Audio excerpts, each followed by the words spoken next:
y luego ya darle un control de 3. ¿Qué tal, amigos? Nos encontramos en las instalaciones de TV Azteca con Antonio de Rosique, que es el gran comentarista de deportes, como todos lo conocemos, un gran conocedor de fútbol. Antonio, ¿cómo estás? ¿Cómo estás? Encantado. Aquí estamos. Saludos para todos. No sé quién nos esté viendo, pero saludos. Se les quiere igual. ¿Qué es para ti el deporte? Bueno, el deporte es una expresión, una fabulosa expresión humana, ¿no? Que nos ha acompañado desde que el hombre es hombre, ¿no? Es un gran rasgo de la civilización, ¿no? De lo que ha logrado el ser humano, es una gran metáfora de la vida, ¿no? El deporte se ha convertido en un espejo, ¿no? De la sociedad en muchos sentidos, de las virtudes del ser humano, pero también de sus carencias en muchos sentidos, ¿no? Es un gran teatro donde podemos escenificar muchas cosas que nos pasan en la vida común y corriente, ¿no? Hay competencia, hay favoritos, hay fuertes, hay débiles, hay gente que remonta, ¿no? Hay favoritos que se caen. Así es la vida finalmente, y el deporte expresa todo este tipo de connotaciones, ¿no? que tenemos en la cultura humana. Claro, desde luego. ¿Qué te llevó a ser comentarista deportivo? ¿Cuál fue tu afición? ¿En qué te basaste? Particularmente, primero, pues, una gran pasión por el deporte, pero más allá de eso, una gran vocación por contar historias, ¿no? Y yo siento esa necesidad de contar historias y de contar las historias de mis héroes, ¿no? de los grandes deportistas, ¿no? De los grandes atletas, de los grandes campeones, ¿no? de las grandes escuadras, de los grandes equipos, y nace de esa vocación, ¿no? Es una vocación por contar historias, por relatar lo que vemos, ¿no? Hay a quien le llama más o le apasiona más contar historias sobre otras cosas, ¿no? A mí o a los que nos dedicamos a esto, son historias sobre el deporte. Okay. Sabemos que estudiaste en Liverpool, en Inglaterra, fuiste por allá unos años a estudiar precisamente lo de fútbol. En grandes palabras, en grandes rasgos, ¿qué fue lo que aprendiste allá? Bueno, yo fui a la Universidad de Liverpool a estudiar un MBA en Football Industries, que es una maestría en administración de empresas para la industria del fútbol, cómo funciona el negocio del fútbol, finanzas para el fútbol, mercadotecnia para el fútbol, comunicación para el fútbol, contabilidad para el fútbol. Pero además de eso, además del MBA, ¿no? Además de la maestría, pues creo que la experiencia de vida es gigantesca, es enorme, la duplica, la triplica, la cuatriplica, ¿no? Lo que uno puede vivir en otro país, con otro tipo de gente, conociendo una cultura tan rica, tan profunda como es la británica, pues a mí me sirvió muchísimo y viví una gran aventura, ¿no? Finalmente en una isla apasionada por el juego y que le dio sentido y que le dio vida y que reglamentó el juego, ¿no? Claro que sí. He escuchado que hay una gran diferencia entre el fútbol británico y el mexicano, que las ligas de segunda división son más importantes que las de aquí en México, siendo en primera. Bueno, la industria del fútbol británico es muy potente, muy poderosa. La Liga Premier es la liga más poderosa a nivel económico del mundo, y su segunda división y su tercera división son ligas muy sólidas, ¿no? Basadas en la tradición, basadas en las rivalidades, basadas en una gran estructura que les permite subir y bajar es un drama, pero no implica desaparecer. Subir es fabuloso, pero tampoco implica que te puedas quedar mucho tiempo si no tienes los recursos económicos. Entonces, bueno, pues es un país que en cada pueblo, ¿no? hay un equipo de fútbol profesional, ¿no? Hay más de 92 equipos profesionales, 92 profesionales, totalmente profesionales. Y además de 11 divisiones, si nos vamos hasta las amateurs, ¿no? Entonces, en ese sentido, el fútbol británico es tremendamente rico, ¿no? Por eso es su deporte nacional. Okay. Durante esa travesía de tu vida en las Islas Ibéricas, británicas, perdón, sacaste un libro que se llama La Isla del Fútbol. Sí. ¿De qué trata?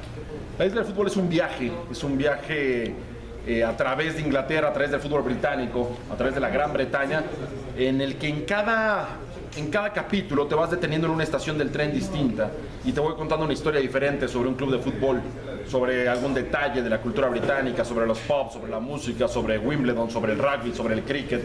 En general es un vistazo, ¿no? a toda la cultura deportiva de la Gran Bretaña y mucho más, ¿no? Todo lo que implica andar, ¿no? Recorriendo la Gran Bretaña en busca de fútbol. Okay. Aparte de estos libros, Antonio tiene otros dos más que me llaman muchísimo la atención, que es El Día de mi Vida 1 y 2, que trata sobre 20 deportistas que ganaron la medalla en los Juegos Olímpicos. ¿En qué te basaste o cuál fue tu motivación para escribir eso? Mi motivación para escribir El Día de mi Vida era contar historias que yo sentía que se estaban empezando a perder en el tiempo, ¿no? Mi motivación fue conocer a fondo qué era lo que sentía, qué era lo que pensaba, a qué le temía, un atleta olímpico que va a enfrentar la prueba más importante de su vida, que es ir por una medalla olímpica.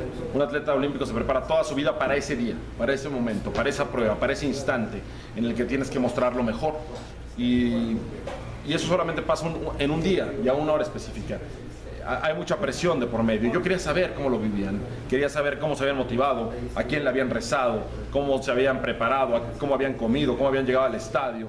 Todo lo que pasa minuto a minuto en la vida de un medallista olímpico el día que van a enfrentar la máxima prueba, que es competir en los Juegos Olímpicos. Regresemos el tiempo al 2008 en Beijing, cuando el michoacano Memo Pérez, si me equivoco, ganó la medalla de oro en taekwondo. ¿Qué sintió Antonio Rosique al ver la bandera de México en primer lugar en el podio? Yo creo que la emoción se fue construyendo aquella noche en Beijing, ¿no? El tener la posibilidad de narrar la medalla de un mexicano, sobre todo una medalla de oro, que en ese momento hace mucho tiempo que no había. No son comunes las medallas de oro para México. Ahora en Londres ganamos una nada más. No sabes cuándo vamos a volver a ganar otra. A lo mejor bronces, platas todavía, pero el oro es lo máximo. Entonces la emoción se fue construyendo poco a poco y yo me daba cuenta que ahí teníamos un pedazo de historia, ¿no? Y que había que narrarla y transmitir esa emoción al máximo, ¿no? Y yo quería que la gente que estaba en México viendo la transmisión a través de Azteca viviera lo que nosotros que estábamos en Beijing estábamos viviendo, ¿no? Con un mexicano que le había costado mucho trabajo, pero que había sido ese día que se coronaba campeón olímpico y que cambiaba para siempre su vida, ¿no?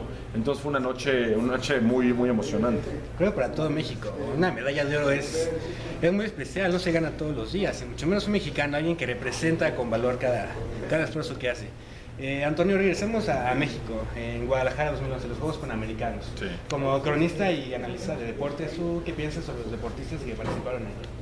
Bueno, los Juegos Panamericanos son una escala nada más de lo que fueron los Juegos Olímpicos, ¿no? Y creo que los Juegos Panamericanos, donde rompimos récord de medallas para México en esta competición, dejaron clara la inercia que traía ya el deporte mexicano de alto rendimiento para llegar a Londres. El ganar 7 medallas olímpicas en Londres no es casualidad, ¿no? O sea, se vino trabajando muy bien desde centroamericanos, panamericanos, Juegos Olímpicos, ¿no? Y muchos de los que fueron ganadores en Panamericanos después hicieron un gran papel en Juegos Olímpicos. Entonces, bueno, pues fue un gran evento. Me parece que México se lució ante todo el continente, ¿no? Los Juegos Panamericanos además fueron muy premiados a nivel de la industria del deporte por la gran capacidad que tuvo Guadalajara para hacer un espectáculo de primera categoría. Claro, es inolvidable. Creo que de los eventos que van a marcar la historia de los mexicanos, los Juegos Panamericanos, como dice Enrique, fue... Rosique. Enrique está del otro lado, ¿no? Fue algo genial, maravilloso, romper el récord de tantas medallas. Enrique, una última pregunta. Hablando aquí en México, del fútbol mexicano, ¿cómo ves al 11 de Chepo de la Torre frente a Brasil 2014?